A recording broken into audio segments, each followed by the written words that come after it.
যে তিনজনের নামে রায় প্রদান করা হয়েছে তার মধ্যে দুইজনকে মৃত্যুদণ্ড এবং একজনকে 5 বছরের জেল প্রদান করা হয়েছে। যাকে 5 বছরের জেল প্রদান করা হয়েছে তিনি হচ্ছেন এই তিনটা মামলার সে রাজ সাক্ষী, তার কারণে তাকে 5 বছরের জেল দিয়েছে। আমরা এই আমাদের শহীদ পরিবার এবং আহতদের পক্ষ থেকে আমরা এই প্রহসনমূলক বিচারকে উপেক্ষা করলাম। আমরা আবার হাইকোর্টে আপিল করব।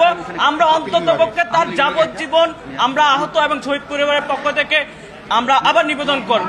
আর আদালতের কাছে আমাদের আরেকটা চাওয়া রয়েছে, সেই চাওয়াটা হলো ইতিমধ্যে যারা আরো কিছু মন্ত্রী যারা এখনো জেলে আছে সেই মামলাগুলো যেন দ্রুত সময়ের মধ্যে তাদের রায়গুলো কার্যকর করা হয় এবং সেই সাথে আরেকটা আদালতের কাজ আমরা আপিল করব তাদের কাছে, সেটা হলো দ্রুত সময়ের মধ্যে যে দুজনকে মৃত্যুদণ্ড প্রদান করা হয়েছে ইতিমধ্যে তাদেরকে দেশে কিভাবে কোন প্রসেসে আনবে সেটার জন্য কি প্রসেস করতে হয় সেটাকে রাষ্ট্রকে এবং কিভাবে ইন্টারন্যাশনালি সেটাকে প্রেসার ক্রিয়েট করে তাদেরকে দেশে ফিরিয়ে এনে এই মৃত্যুকে কার্যকর করানো যায়।